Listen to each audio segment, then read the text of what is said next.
Hello student बच्चों, हम लोग का आज का सब्जेक्ट है हिंदी में हम लोग पढ़ेंगे चैप्टर 3 जिसका नाम है हिमालय की बेटियाँ। देखिए, अभी तक मैंने उन्हें दूर से देखा था। बड़ी गंभीर, शांत, अपने आप में खोई हुई लगती थी। सम्राट महिला की भांति वे प्रतीत होती थी। उनके प्रति मेरे दिल में आदर और श्रद्धा के भाव थे। माँ और दादी, मौसी और मामी के गोद की तरह उनकी धारा में डुबकियाँ लगाया करता। देखिए, इसमें जो लेखक है वो क्या बोल रहा है कि अभी तक तो मैंने उन्हें दूर से देखा था।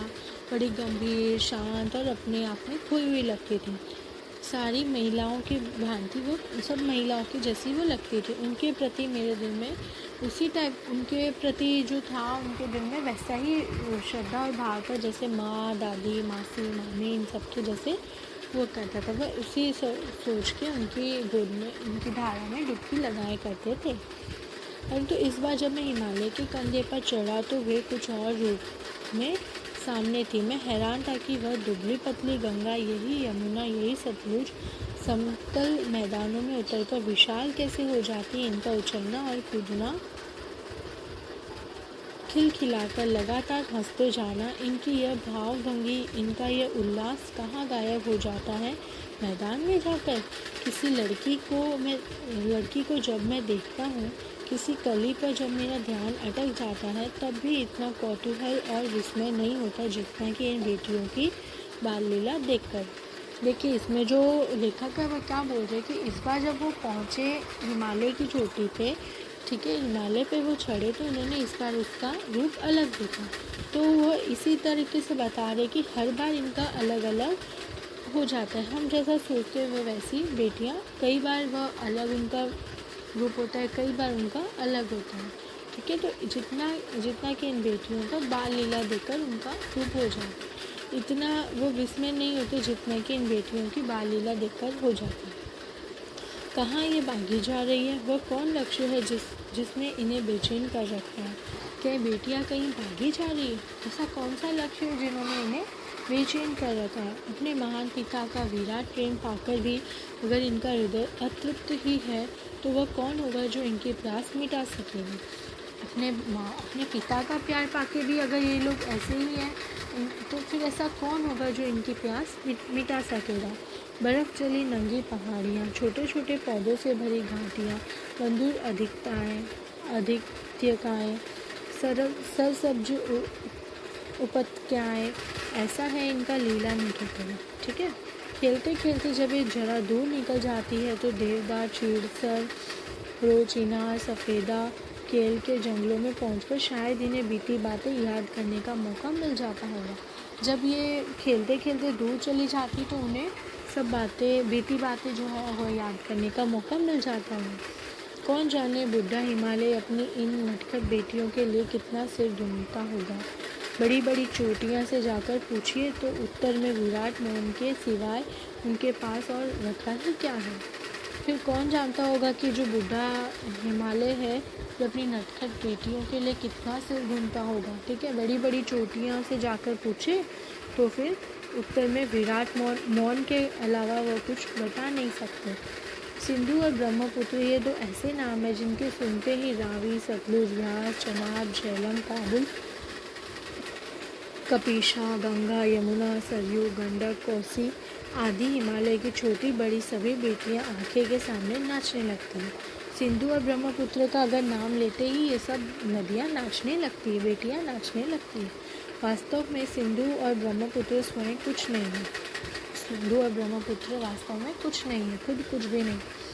दयालु हिमालय के पिघले हुए दिल की एक एक बूंद ने न जाने कब से इकट्ठा होकर इन दो महान नदियों के रूप में समुद्र की ओर प्रवाहित होती रही है।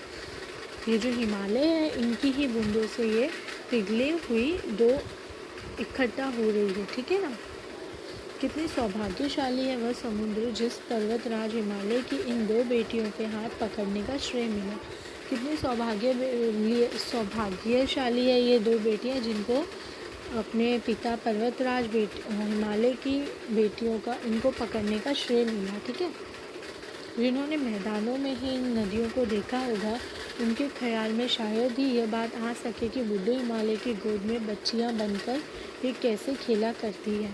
जो मैदान में नदियाँ देखे होंगे उनको तो ये ख्याल ही नहीं होगा कि कैसे हिमालय की गोद में ये बच्चियाँ खेला करती। ठीक है, माँ बाप की गोद में नंग धड़ंग होकर खेलने वाले इन बालिकाओं का रूप पहाड़ी आदमियों के लिए आकर्षक भले न हो, लेकिन मुझे तो ऐसा लुभावना प्रतीत हुआ वह रूप कि हिमालय को ससुर और समुद्र को उसका दामाद कहने में भी झिझक नहीं होती होगी। देखिए, हिमालय को ससुर और समुद्र को दामाद कहने में भी कोई झिझक नहीं होती होगी, किनको? बेटियों को। कालिदास की विरही यक्ष ने अपने मेघदूत से कहा था, वेत्रवती बेतवा नदी को प्रेम के प्रतिदिन देते जाना, तुम्हारी वह प्रेयसी तुम्हें पाकर अवश्य ही प्रसन्न होगी। यह बात इन चंचल नदियों को देखकर मुझे अचानक याद आ गई और सोचा कि शायद उस महाकवि को भी नदियों का सचेतन रूपक पसंद था। दरअसल जो भी कोई नदियों को पहाड़ी घाटियों और समतल आंगनों के मैदानों में जुदा शक्लों में देखेगा वह इस नतीजे पर पहुँचेगा। देखिए, जो हमारे कवि थे कालिदास, उन्होंने भी ऐसा कहा था, मेघदूत से कहा था उन्होंने कि नदी को प्रेम का प्रतिदिन देते जाना, मतलब जो हमारी नदी है उसे प्रेम का प्रतिदिन देते जाना। ठीक है, मतलब इन शॉर्ट हम लोग बच्चों, जो हमारी नदियाँ हैं वो भी एक टाइप का देवता ही है। ठीक है, कभी भी देखना आप लोग अगर नदी की पूजा करोगे तो वह हमें देवता के रूप में ही समझती है, हम उन्हें देवता के रूप में ही समझेंगे। काका कालेडकर ने नदियों को लोकमाता कहा। लोकमाता आ गया ना, किंतु माता बनने से पहले यदि हम इन्हीं बेटियों के रूप में देख ले तो क्या हर्ज है? अगर ये माता बने उससे पहले हम इन्हें बेटियों के रूप में ही देख ले तो क्या हर्ज है? और थोड़ा आगे चलिए, इन्हीं में अगर हम प्रेयसी की भावना करें तो कैसा रहेगा? ममता का एक और भी धागा है जिसे हम इनके साथ जोड़ सकते हैं। बहन का स्थान कितने कवियों ने इन नदियों को दिया है, नदियों को बहनों का स्थान भी दिया है। एक दिन मेरी भी ऐसी ही भावना हुई थी, तो तिब्बत की बात मन उचट गया था। तबीयत ढीली थी, सतलज के किनारे जाकर बैठ गया। दोपहर का समय था, पैर लटका दिए पानी में, थोड़ी ही देर में उसे प्रगतिशील जल ने असर डाला, तन और मन ताज़ा हो गया तो लगा मैं गुनगुनाने, जय हो सतलज बहन तुम्हारी, लीला अचरज बहन तुम्हारी, हुआ मुदित मता कुमारी, जाओ मैं तुम पर भी बलिहारी। तुम बेटी यह बाप हिमालय, चिंतित पर चुपचाप हिमालय, प्रकृति नृत्य के चित्रित पट पर अनुपम अद्भुत छाप हिमालय, जय हो सतलज बहन तुम्हारी।